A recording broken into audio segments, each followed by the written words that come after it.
Hi, so with my public speaking experiences, I really haven't had any except for leadership roles I've had in the past, like in high school where I had to speak in front of people, and those were both informative and persuasive because I had to tell them what they needed to do and give them important information while also persuading them to do things that they need to do to help better the group.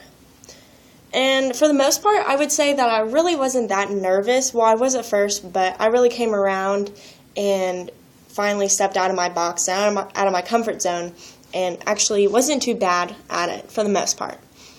And for my score on the test, I got a 114, and that was in the moderate anxiety range. And I find that actually pretty normal because when you talk to most people are going to be pretty nervous about giving a speech or speaking in front of a large group of people. So even though it says moderate, I find that to be pretty normal for the most part. And based on my results, thinking about me giving speeches in the past and talking to people, I would say that I need a lot of work on maybe preparing better and for the most part making eye contact. I may be doing fine now, but for the most part, I end up looking at a ceiling or a wall or something, not really looking at my audience, which is not good. Also, I need to be less fidgety. I tend to say a lot of ums and a lot of pauses because I'll just completely forget what I'm about to say, which is not good because I know my information. I'm one of those people. I know my information, but I would just completely forget it, and it's not cool.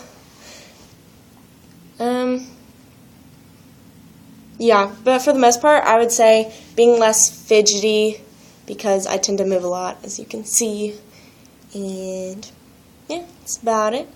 And the things that I think will help me the best is systematic desensitization, visualization, and cognitive restructuring, along with positive coping statements. And what systematic desensitization is, it's engaging in more fearful public speaking events, so it helps you get over it and it helps you adapt to that feeling.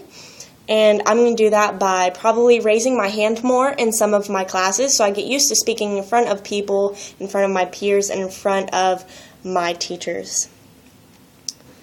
Also, visualization, which is picturing myself giving a beautiful, masterful speech right before I go on and be like, I'm going to kill this speech, figuratively, obviously.